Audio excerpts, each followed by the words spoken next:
Support for this podcast comes from McDonald's. You asked for McDonald's Chicken McNuggets made spicy, breaded in tempura, made with a blend of aged cayenne. Well, you got it. Introducing new McDonald's Spicy Chicken McNuggets. They're just the right amount of spicy. A small to medium exhale after each bite kind of spicy. Unless you get it with their new mighty hot sauce. In which case, well, buckle up.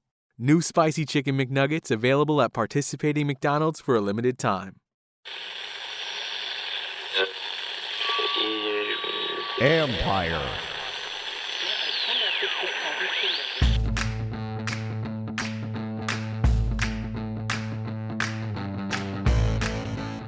Hello and welcome to my podcast, sponsored by Lone Oak Coffee. Visit loneoakcoffee.com, L-O-N-E-O-A-K, coffee.com for some excellent coffee. Today, after Washington's 34-20 loss to Cleveland, I talked to Les Carpenter of the Washington Post. We talk a lot of Dwayne Haskins, and I get some insight into Les's thoughts on the entire situation. We both address the timeout issue at the end of the game. We have slightly different opinions here.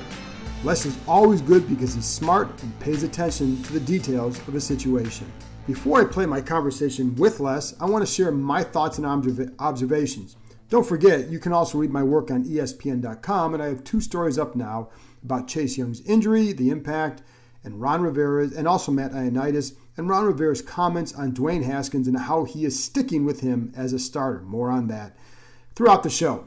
One last note, for those who are tired of hearing my computer mic during the interviews, I have a gift for you. A new mic is on the way.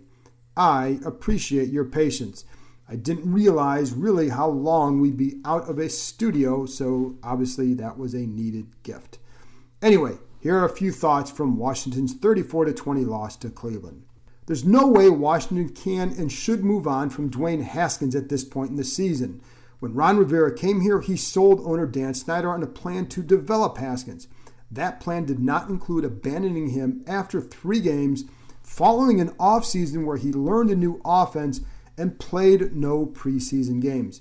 That makes no sense. If you pulled Haskins now, you may as well just get rid of him because it's clear you'd be moving on from him after the season. Now, clearly you wouldn't cut him at this point, but the point remains his time here would essentially be over. And obviously there are some young quarterbacks who go through ups and downs like that. And maybe they get benched, maybe they go back in.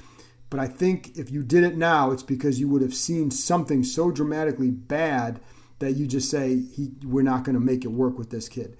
Haskins is not, and I don't think they're not at that point, and I don't think they should be. Haskins has now started 10 games. There are troubling things such as the accuracy and his 2 inconsistent mechanics. There were a couple throws on Sunday that he just has to be better on some of the screens and throwing off his back foot on a screen and throwing way out in front to Antonio Gibson on a little swing pass. You just have to be more consistent on some of those easier throws. I felt like Sunday that offensive coordinator Scott Turner did an excellent job getting Haskins into a good rhythm early on with safe, easy throws off bootlegs or screens. For a while, it reminded me of Haskins' game at Penn State his junior year. He struggled versus Penn State's pressure. The coaches started going to a lot of screens and slants, a lot of vertical stuff, short tosses, and that helped him in that game. And I bring it up because I was thinking of that during this game, but the going tempo helped too. Being in the gun, I think, helped. It's hard to sustain that all game, especially if you're not consistently accurate. It leads to a lot of 3 and outs, but it was a good change of pace to open the game. Haskins executed that well, and I do think that Les made some good points off of this later in the show, so pay attention to that. The problem came today when Haskins had to make a throw, such as on a 3rd down. Now, he did throw a touchdown pass on 3rd down that was really nice to Dontrell Inman. But 2 of his 3 picks occurred on 3rd and long because he felt he had to make a play, and he was doing it from deep inside his own part of the field. He said he didn't stare down the target, but it certainly looked that way watching the game and trying to track his eyes. Maybe he felt he still could beat the linebacker on the 2nd pick, but it was not a good decision regardless. I did like how he responded after his picks. I get into this with Les, but Haskins has definitely matured this season. Is that worth celebrating? Well, I know after another loss, that's not what you want to hear. But there is a part of that is but it is worth noting because it is an area where he's improved. There's a reason Ohio State's coaches told Washington it would take him a couple years. His inexperience mattered, and they knew how much he had to grow overall. Maybe some of you are surprised by what you're seeing. I'm not. It's what many of us warned you might and probably would happen. Listen, we saw the inconsistencies throughout training camp. There would be a good day, there'd be a not so good day. Even in the organization, you'll hear from some people who will tell you that he's a streaky passer, and that's what we're seeing. It's what they anticipated, also given the state of their roster. It's a young team it's a young offense, inexperienced offense with a young quarterback. It's a tough combo. And it's why it's easy for Rivera to say he's sticking with Haskins. It's the only call to make right now. If they had just abandoned this after 3 games in this sort of a season, after this sort of an offseason, then they should have just signed Cam Newton the offseason and be done with it at that time, because that's what it would have suggested. In the past here, coaches have said one thing on the way in and then get into the season and abandon those plans. Jay Gruden and RG3. It was when Jay Gruden came here, said all the right things about Griffin. Early in that summer in training camp, he was already clearly disenchanted with Griffin, and it just got worse. Rivera had a plan. He wants to see it through. He's going to give Haskins every chance he can to make it, and if he doesn't, then it's on Haskins. He's getting this chance, and I think that's a good thing. I think it's good that feels like he's being supported by his coaches. I've long said that the second half of this season will matter a ton. Listen, Haskins did make some nice throws. Those touchdown passes were nice throws. The 4th down play, which required a lot of poise on his end, that was good too. That's what the coaches have to build on. Since they are, again, you're going to stick with them, you find areas you can build on. There you go. But it does concern me that they're not capable at this point of a lot of downfield success. And I do think when you look at some of what he's doing on the staring guys down and all that, those are things that coaches can work with and get you out of. The mechanics to me are a bigger thing that you have to work on because it's harder to improve on those areas. But you can work with the guy and say, hey, you can point out, Dwayne, 3rd and 7, you don't want to just either stare this guy down, you don't want to force it. Well, you learn from that. So you can see with that. But it's the overall consistent mechanics that for me, that I think I'd like to see develop and see how that develops. I know timeouts are another big storyline out of this one. Once again, Ron Rivera opted not to call any timeouts late in the game as the other team was driving. Even if you hold them to a field goal, it's still a 2-score game. It's a few minutes left. Who knows what happens? Les talks about that later, but my opinion is that you need to keep playing to win. I don't think we can keep going back to, well, I'm gonna maybe kind of contradict myself in a minute, but I'm going to say this now. I don't think we can keep going back to injuries as some sort of reason for never taking these timeouts late. Yes, injuries hurt Washington today, but it's always an issue for teams every game. I also think if Washington had a more experienced quarterback and a better offense, I don't think there's any doubt that Rivera takes those timeouts. To me, it's indicative of maybe some confidence in the team and the situation. He has shown when they have momentum that he'll be aggressive going for it on 4th down, and he did so again today. Would have been easy to take a field goal and on the 4th down, went for it, set up a touchdown. And so I think that was certainly showed a lot of confidence in them. And I also felt like that read the game situation. At that point, just like in the Eagles game, at that point, Washington had momentum and they were playing with confidence, and that was displayed with Rivera's decision. I think late in the games, it's clear that those games are over.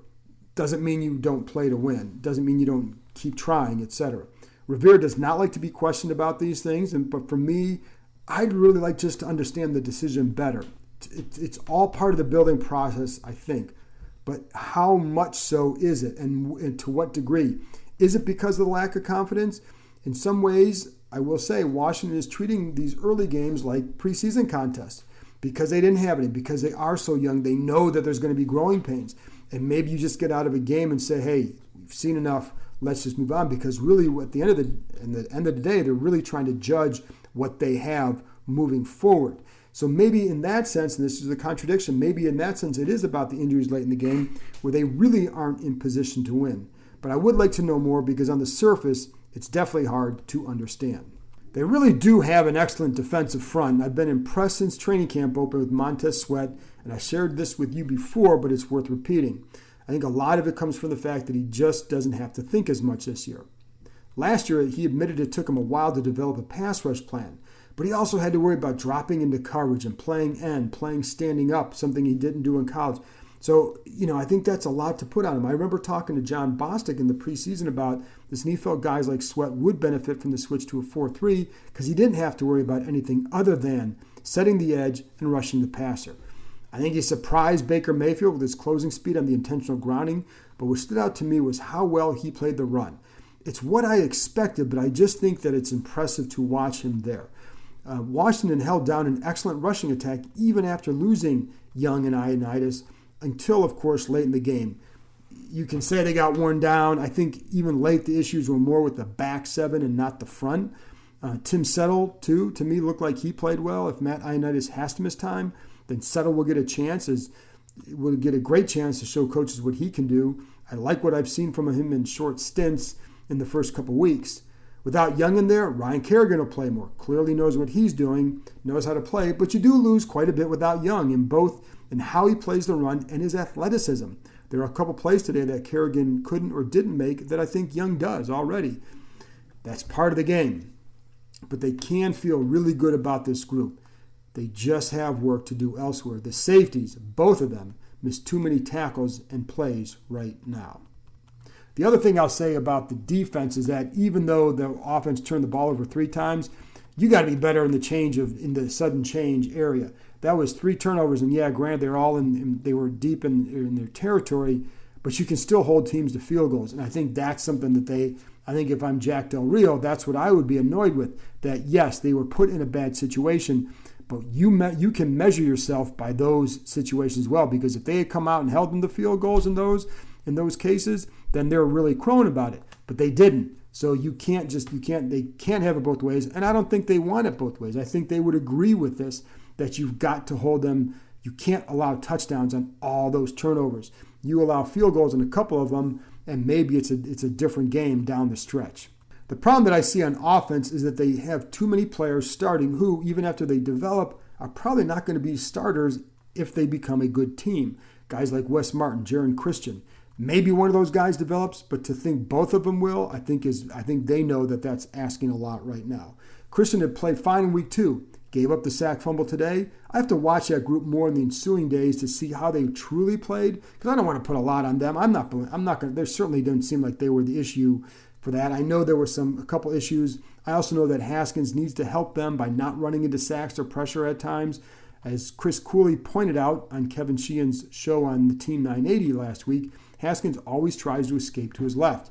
Teams know this. They'll stunt to that side, often inducing him into pressure over there with the way they handle their fronts. Or maybe it's just a natural instinct because it's where he feels comfortable throwing the ball. Regardless, it's a case. I think overall, it's a case of the line and Haskins still learning what he's still learning how to what he has to do, and they have to learn how he's going to handle a situation. It leads to massive growing pains. I think my initial prediction had them with a 1-5 record after 6 games, maybe 2-4. Y'all can panic, but I have long realized and written and said that this is going to take time. It clearly is. That's it from me. After this break, I'll be back with Les Carpenter of the Washington Post. What signs of growth did he see in Dwayne Haskins? Support for this podcast comes from the IT experts at CDW, people who get it. At CDW, we get the future workplace works differently. Today's my first day back. Almost forgot what floor we were on. Understandable. But with modern health and safety technology orchestrated by CDW, the future can work better. Technology like thermal screening and occupancy tracking enables employees to walk confidently into the office. Wait, this isn't my floor. Is this even my building? Even if it's been a while. IT orchestration by CDW. People who get it. Find out more at cdw.com/future of work. You've heard me talking about Lone Oak Coffee for a couple months now. Let me tell you a little bit about who they are and what they're about. Lone Oak Coffee is based in the Shenandoah Valley, just a nice bunch of people who are open for business during this trying time. Just look at their website, loneoakcoffee.com, and what do they highlight? Their core values of quality, family, transparency. They work with co-op farmers from all over the world to source their beans. They also support small farmers to find the right beans. During this pandemic, one of my saving graces has been grinding my beans from Lone Oak Coffee and taking a few minutes before the day to savor the coffee, get my mind right. Put a little jazz or Frank Sinatra or Louis Armstrong on in the background, it's even better. I've enjoyed all their blends, but among my favorites, the Ethiopian Guji, love the berry flavor, the Mexican Chiapas, and their house blend. Start your day off right with Lone Oak Coffee. Visit loneoakcoffee.com, that's LONEOAK coffee.com. Use promo code COFFEE2020 for a discount. You can thank me later.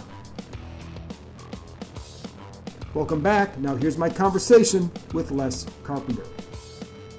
All right, Les. Well, I'm going to share my thoughts to these poor listeners, but I want to get your thoughts on this game. You were there. I'm just curious, what did you make of Dwayne Haskins' performance today? Well, there certainly were some positives to take from it. He seemed more comfortable at times.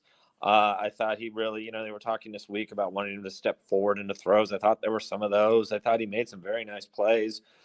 And then there was the fourth quarter, and really, even some moments in that second quarter too. And it just, you got a sense of the good and the bad. And unfortunately with Haskins, there's still probably more bad than good at this point, even if you can maybe see some potential and reasons why they're wanting to stick with him and why they feel like he could be the future here. One of the things, and I think you brought up in the Zoom with Rivera about Chase Young going over and talking to him, or somebody did. I thought it was you because you were talking about him on the bench. How much were you able to see him on the sidelines and how he was in that area? And I don't want to overgo on this because last year we saw a guy who needed to mature there. What did you see from him today? I just kind of got done writing about this a little bit, and it was interesting to me because I did want to watch Haskins when he was coming to the bench after these turnovers, and there wasn't the same sulking. Yeah, his head was down a little bit. He was shaking his head after the fumble. I think he felt, as anyone would. But Chase Young was right at his side, just in his face, yelling. You could see him waving his arms and everything, and it was interesting to see that because it said, one, the way Haskins' body language was this year is so much better than it was last year. But secondly, you've got a guy like Chase Young walking in here as a rookie, jumping in guys' faces saying, look, you're going to, the leadership that you kind of been looking for from this team and from guys on this team. And Young definitely has it. You could see it. Everything he does, he feels like the best player on the team, even when he's not playing, even when he's hurt and he can't play. So I thought those two things were both very important. And there were a couple of moments where Haskins, after the last interception, the last fumble, he headed over to the bench. And last year we saw some moments where he's staring off into space. He's upset. His head's in his hands. He's devastated. And he just sat there and, he talked to, he talked to a couple of coaches and, he did the things. He's looking out at the field. He's thinking about what he needs to do. He's talking about it later. Look, his maturity is, light years beyond what it was last year. Last year, he would have had a terrible press conference after this. I thought he had a very good one. I thought it was very mature and very stand-up.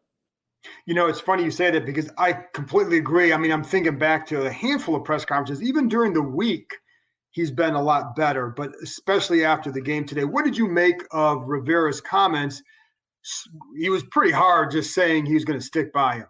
Yeah, I think he has to. Again, Rivera had this whole thing in 2011 with a brand new, Cam Newton. He drafted him with the first pick overall. Cam certainly he had big success in college. There were a lot of controversies. There were a lot of things. A lot of people thought that Cam was maybe not mature enough for that responsibility. And there certainly were some very low moments in Carolina those first 2 years. And yet Rivera stuck with him. I remember talking to Rivera right before the start of that 2011 season. And, he's saying, look, I believe in this kid. I know there was some stuff, but I like the fact he went through stuff because the fact he went through stuff means that he's gotten through that stuff in the past. I think he feels very much the same way about Haskins. I think he really feels that this is his Cam Newton. This is his next one, that he can develop this guy by taking the lows, working him through the lows to get to a point later on where he can withstand the adversity and move forward. And in some ways, I almost think that Rivera, you don't want to ever say someone doesn't want to win, because I think he definitely wants to win by far, very much. But I also think there's a part of him that's kind of like, these are good learning moments and he's glad they're happening. if that makes sense. I don't want to imply that he doesn't want to win, but I do think he's enjoying. I would say joy might be the wrong word. I think that might be the wrong word. Right, but that there is a moment that's your moment when you grab the guy. That's your moment when you say, look, he's going to listen now. I've got something I can build from. I think he calls them teachable moments. I've got a teachable moment here. And I think that's how Rivera came into this. I think that's what he expected this year would be. And I think he's just, everything that he has said leads me to believe that that's what he feels going forward. But Cam Newton was the guy he drafted. Dwayne Haskins, the guy he inherited. Probably a little bit harder to be that committed to somebody. Now, I agree with you. And I'll get into this later at a different point, but you have to stick with him now. But do you think that makes a difference down the road? I think it depends on where this all goes. And I think that's what the adventure of this year is going to be. Let's see what Dwayne Haskins is at the end of the year. And I think then they'll make a decision. If this is a complete disaster and they're in a good position to draft, there's maybe a couple very obvious quarterbacks right there. The problem with that is then, of course, you're building again with a rookie quarterback, which means that next year is that whole start all over again. I don't know if he wants to go through that. We'll also see if the salary cap shrinks. There may be some good quarterbacks floating around on the market too. So, but I think for right now, the commitment is to Haskins this year, and it has to be. They have to go through a whole season with this guy and see what they have. And if at the end of the year it's really not going anywhere, then you make a move. But I think what Rivera is banking on is that they will see some kind of tangible progress. I agree with all of that too. And you brought up some signs of growth. Some of those touches, he did have some nice drives early. I felt like they did get him into a rhythm early. So what were you seeing early out of him? Early on, I thought, again, maybe it was some of the plays too, that certainly were things that got him into a rhythm a little bit. Kind of with Haskins talks about it. Rivera talks about it. You hear other people talk about it, that he tries to do too much at times. I thought early in the game, he didn't try to do too much. He took the play that was there. I thought he made some very good throws. I thought he found some good matchups. And he was able to, convert it into some points early on.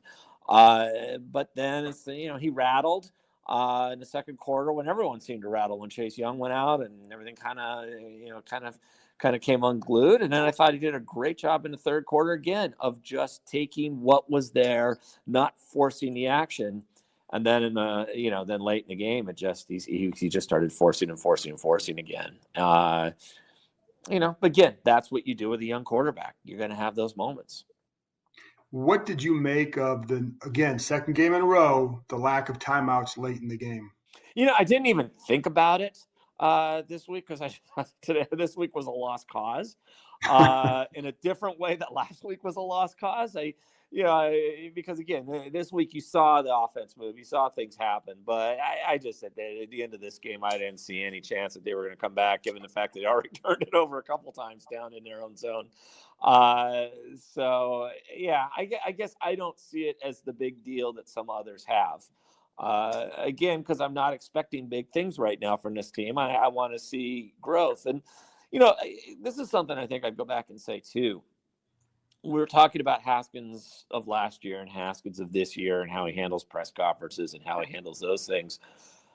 I still think the decision-making and some of the throws that Haskins is making this year are better than those even at the end of last year when he kind of had a couple good games there. I still see a lot of signs that are good. I don't know what that means long-term.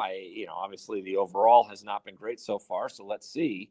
But I do see the progress even on the field with him over last year. Where do they go from here? I mean, there was a pretty good effort by that defensive front. Where do they go from here? Well, besides back to Ashford. Back to Ashford, and they got to play the Ravens. Well, first of all, I think you got to see what's up with Matt Ioannidis. That would worry me a little bit, given it's some kind of an arm injury. Chase Young, let's see what goes on there. The groins can certainly linger for a long time, even if it doesn't seem like it's a really serious injury. This could be easily a 4-week injury. We're recording this before we really know. So, who knows? But you kind of first have to look at that, because then your depth gets pretty tested up front, even if it is, the best part of the team. I think after that, you just got to keep, chipping away. I mean, think back to the Carolina team in 2011. I bring it up a lot. Team I want to say started 1-5 and 2-8, something like that. And still finished with 6 wins, and they sort of moved on from there. I kind of always expected that this team would struggle a lot early on and then look good later in the season, as these guys kind of learn to withstand adversity and handle the bad moments and all those things that the Carolina teams had done. I've always kind of thought that would happen here, and that this would be a better second half team than first half team. So I'm not totally stunned by the record. Which, by the way, we're doing this during the I don't think the Dallas-Seattle game is finished yet. With Seattle winning that game, or with Seattle ahead, if Seattle actually wins that game, this Washington team is still in first place, believe it or not. What a sorry indictment of the NFC East that is. Yeah. I mean, that is true. Like, you look at the NFC East, and right now Dallas is losing by 2. So who knows where that one goes. Yeah. And the taping part of it. But one of the other bright spots today was Montez Sweat. So, again, they're building some areas of this team in a pretty good way. It's just that it's going to take a while to get there. Yeah, and it's a good point about Sweat, because there was a lot of times I was scratching my head about him last year. And, there were teams that weren't necessarily thrilled about him anyway in the draft. It had nothing to do with the possible heart issue. He's a guy that I think has not necessarily projected himself in the way that people would have hoped for a player of that magnitude. And I thought it showed a lot last year in the way he disappeared from games. He has definitely played very well this year. And right at that moment today where I was thinking, well, Chase Young's not playing. This could be a disaster here. And all of a sudden Montez Sweat steps up and just plays lights out in the third quarter, which I think had a lot to do with how this team got back into the game. So yes, there are pieces. There are little pieces on the defense. Seeing Kendall Fuller back out there today was good. There were some good plays made by the secondary, I thought. This was the first time we saw J.D. McKissick play fairly well. I can't, I'm sure the offensive line was not, dominant today, but it wasn't the reason his team lost the game. So there are little pieces. There are things to be excited about, and it's just going to be a year-long slog with this team. It definitely is, and so much of it does. The last thing is, so much of it obviously does center around Dwayne Haskins and his growth. That's what the season ultimately is about in many ways. Yeah, we hear Rivera talk a lot about instilling a culture, and I think that's a big, obviously a part of what's going on here. But yeah, you have to find the quarterback. Just like in 2011, he had to find his quarterback.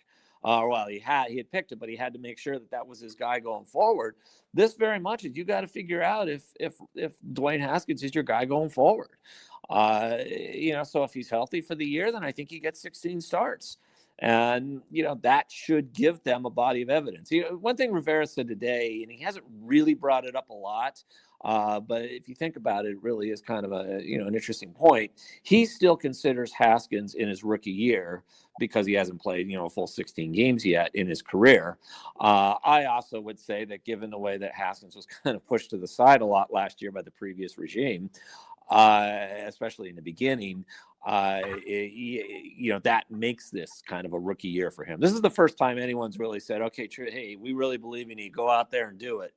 And we're only 3 games into that without any preseason and with, kind of a screwy off season. So yeah, it's hard to make snap judgments right now about him.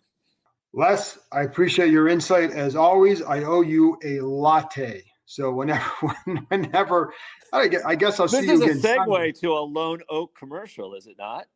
Well, it could be, but I could send you some coffee from Lone Oak Coffee, get my coffee 2020 discount, and then send you some. But I do owe you a latte regardless. So I appreciate it. That would be great.